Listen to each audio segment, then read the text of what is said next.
Alors, est-ce que vous pouvez un petit peu, dans la situation aujourd'hui du financement des entreprises, nous expliquer comment intervient finalement CDC Entreprises et le FSI Région, donc le président, et comment également, finalement, à travers ce soutien que vous leur apportez, donc des partenaires diversifiés qui ont des spécialisations.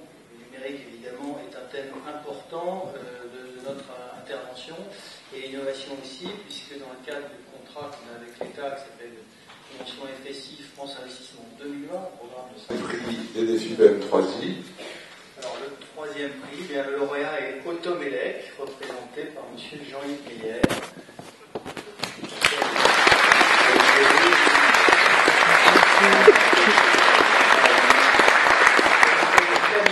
Système de mesure de granulométrie par vision 3D. Monsieur Meyer va nous expliquer très vite ce dont il s'agit. En tout cas, bravo. Alors, voici le prix, pardon, parce que moi, j'ai pas fait mon gros travail. Voilà, il faut que ouais, excusez-moi, Philippe. Non, c'est pas ça, voilà. Ah, si, c'est Automelec, pardon. Excusez-moi. Alors, je vous donne un mot. Merci à tous. Donc la société Automelec est une société stéphanoise, indépendante, avec un fonctionnement participatif. Nous sommes 5 co-gérants et associés, et il y a 4 salariés qui sont aussi associés sur un total de 19 personnes. On a créé en 2004 et on fait un chiffre d'affaires de 2,2 millions. Alors l'innovation, en fait, notre activité, c'est principalement de proposer des solutions d'électricité automatisée pour les carrières. Et en regardant tout à l'heure on parlait d'usage, en regardant les usages de nos clients, dans la façon dans leur obligation de faire des mesures granulométriques sur les cailloux qu'ils produisent, ils font ça de façon un peu manuelle et en laboratoire, par tamisage. Et on a eu l'idée de se dire, pourquoi pas ne pas contrôler ces cailloux quand ils passent sur des bandes transporteuses sur une installation de carrière. Et on a mis au point un système qui allie à la fois le laser et la caméra pour reconstituer en 3D les cailloux et pouvoir en sortir la taille et la courbe granulométrique. Alors, excusez-moi, parce que je n'ai pas de micro. Je crois que vous avez un mot sur cette entreprise, Oui, parce que je savais un petit peu les caractéristiques de l'entreprise avant de remettre le prix. Moi, je voudrais dire que ça illustre très bien des choses importantes pour nous. La première, ça a été dit, l'innovation. D'abord, de montrer que le numérique, c'est pas uniquement des télécommunications, des médias, des services de vente en ligne, mais c'est aussi dans l'industrie, quand on se rapproche du client, des vrais moyens d'améliorer la productivité et la performance. C'est ce que vous disiez tout à l'heure. Là, on passe de la théorie à la pratique sur cet exemple concret. Bon, vous avez des brevets, vous déposez des brevets, une petite société. Moi, je crois que c'est très important. Je trouve que on est aussi présent avec le programme d'investissement d'avenir dans une société qui s'appelle France Brevet. Je pense que c'est important pour la mise des prix et l'arrivée du ministre. Pour notre deuxième prix, donc je vais maintenant demander à Alban Aucoin, directeur général adjoint de la Fédération nationale du Crédit Agricole, de nous donner le deuxième prix, le lauréat du deuxième prix. Donc, le lauréat du deuxième prix est CPIT, représenté par Mme Jocelyne Piso-Gagnal, pour le projet de procédé de scarification industrielle en boulangerie. Merci, on peut applaudir.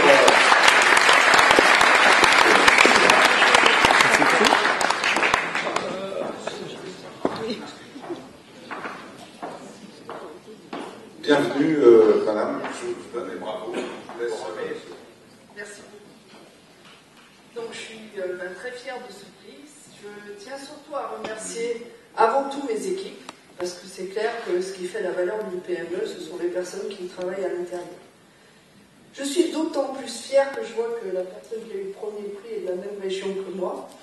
Et je crois que Saint-Étienne apporte une chose, c'est qu'aujourd'hui, il y a des universités, il y a un pôle optique vision, il y a Saint-Étienne Télécom, et je pense que toutes ces écoles nous apportent beaucoup de choses et font que je pense que ça a poussé le niveau vers l'innovation.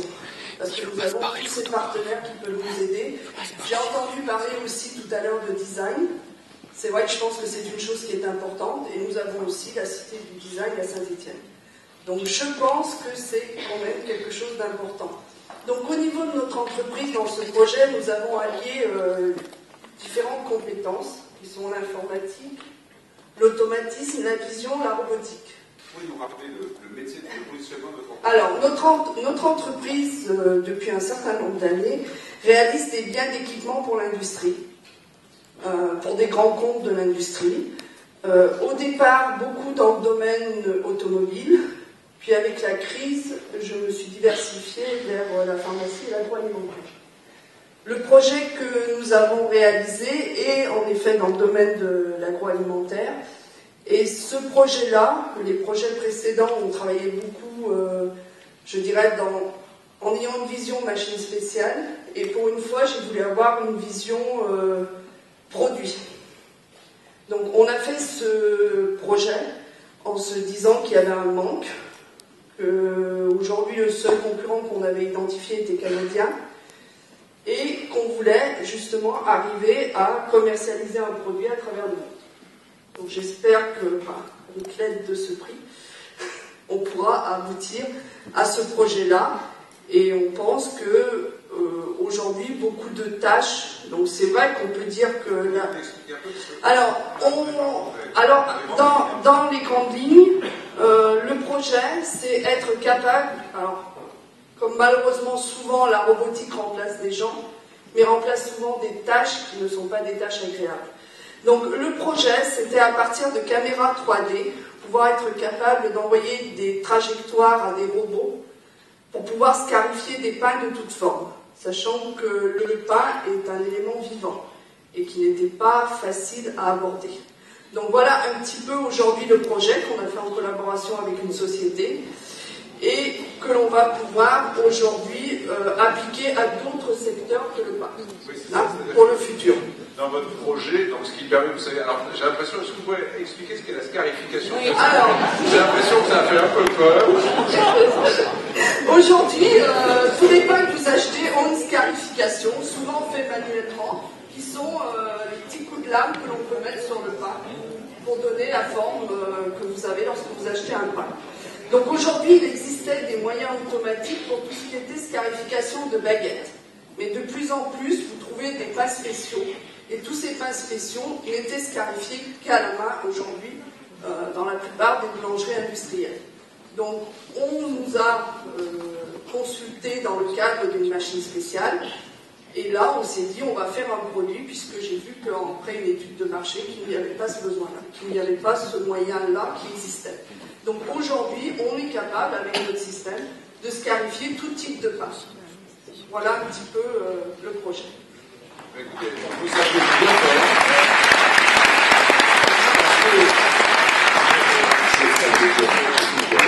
Une entreprise aussi quand même, extrêmement innovante, en tout cas qui s'est développée sur la base d'une grosse innovation, d'ailleurs autour, je crois, aussi du pain, enfin entre autres, et puis nous dire pourquoi vous avez supporté à la fois les formes de la croissance et bien sûr ces défis PM3I. Prix de ces premiers défis PM3I. Alors, le lauréat est l'entreprise Renz, représentée par M. Alain Fischer.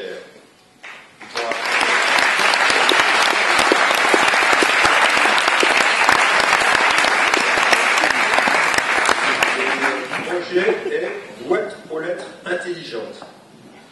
Voilà, le projet de la boîte aux lettres intelligente. Donc, je vous demande d'applaudir également M. Superna, qui a été la personne qui, à l'intérieur de l'entreprise Renz, a développé également et travaillé sur le développement de ce produit. Alors, Georges, je vous laisse remettre le prix. C'est la région Lorraine. Mais ce ne sont pas les Stéphanois, il faut le souligner.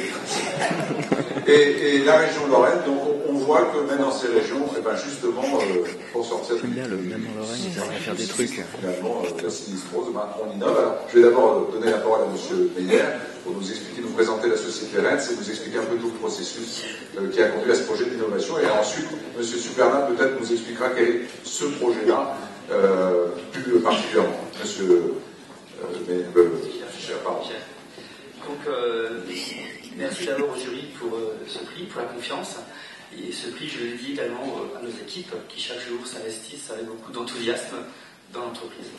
Donc 2 mots sur Rennes. Rennes, c'est une PME industrielle, familiale, implantée en Lorraine depuis 1975.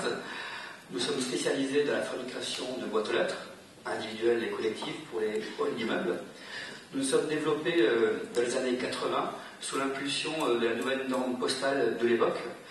Et donc avec cette dynamique d'infrastructures à mettre en place en France, on est monté jusqu'à peu près 6 millions d'euros, 50 personnes et une part de marché de 15%. Ensuite, à partir des années 90, on a stagné et on est resté à ce niveau-là de chiffre d'affaires. Ensuite, en 2004-2005, on s'est rendu compte que les marchés se polarisaient. Il y avait d'un côté une demande très claire, très nette d'une offre premium, de l'autre côté une demande très claire d'une offre plutôt low cost, et nous on était un petit peu au milieu. Donc on a fait un choix très clair, très résolu en faveur d'une offre à valeur ajoutée premium, et ce choix, aujourd'hui, 7 ans plus tard, nous affichons un chiffre d'affaires de 15 millions d'euros cette année, 100 personnes, une part de marché qui dépasse 30%, et tout ça en Made in France. Près de 5 minutes. On peut applaudir.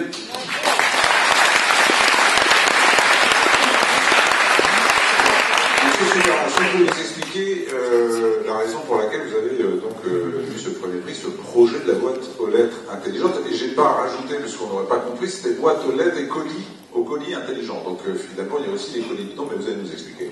Voilà, donc on a beaucoup parlé de numérique ce soir, et donc justement, ce qui nous a vraiment, ce qui a été la grande source pour nous d'inspiration, c'est justement qu'avec l'avènement du numérique, on a vu les lettres diminuer de plus en plus, et donc en tant que fabricant de boîtes aux lettres, évidemment, ça a été une inquiétude pour nous quand même assez grande. Alors on aurait pu se dire, tant qu'on reçoit une lettre par semaine, on a besoin d'une boîte aux lettres. Mais on aurait pu se dire, et c'est le pari qu'on a essayé de prendre, c'est se dire qu'en même temps, dans le marché du numérique, il y a aussi la distribution de colis qui augmente, et que donc il y a peut-être un parallèle à faire, et peut-être qu'il faut essayer de transformer nos boîtes aux lettres traditionnelles en quelque chose d'autre, et donc d'aller vers des boîtes aux lettres et colis, et donc de ramener de l'intelligence pour arriver à gérer ça, et pour être la continuité un petit peu de ce qu'on fait aujourd'hui sur Internet. Et on s'est rendu compte que ce numérique, en fait, après, il offre des possibilités énormes. Parce qu'une fois qu'on a une structure, qu'on a une intelligence dans une boîte aux lettres, enfin dans une boîte à colis, et du coup, on peut tout faire avec. Et alors, le numérique, c'était pas notre métier, donc on a dû essayer de chercher un petit peu des spécialistes. D'ailleurs, je remercie au passage Captronic, parce qu'ils ont su faire le lien, justement, et nous aider régulièrement à essayer de trouver un petit peu des spécialistes. Et après, il y a une deuxième chose qui était très très importante pour nous, c'est la normalisation, et qui est importante. C'est ce qui a fait que notre société a pu progresser dans le passé, mais c'est aussi ce qu'il faut maintenant arriver à en fait prendre en compte et à essayer de modifier pour que justement ces nouveaux usages puissent passer. Et donc on est bien implanté au sein de l'UNM, et je vois M. Comté qui est là, et donc on a un vrai engagement là-bas qui fait que justement il faut maintenant qu'on essaye de pouvoir faire évoluer ces choses-là pour que ça puisse passer. Et après, une autre chose aussi, il ne faut pas qu'on soit tout seul dans notre coin à vouloir le faire, mais il faut vraiment qu'on essaye de faire que toute la profession s'y mette. Le marché il est assez gros, il y a assez de place pour tout le monde, et si tout le monde vient avec des mêmes idées et des choses un petit peu comme ça, c'est comme ça qu'on va pouvoir faire avancer les choses. Dans cet esprit, on a essayé de rassembler nos confrères, on a créé un nouveau syndicat qui s'appelle le SIPCO, syndicat des industriels des boîtes aux lettres et colis, et en fait il est maintenant abrité, donc on est adhérent de la FIM, donc je remercie Jérôme Franz, son président, qui nous a aidés, épaulés, Francis Martin également de la FIM, et qui font tout ça maintenant aujourd'hui. Je pense qu'on a vraiment des conditions favorables pour réussir ce projet, et bien sûr c'est maintenant qu'il faut qui doit se réaliser, et donc on va aller maintenant vers une expérimentation. Merci beaucoup.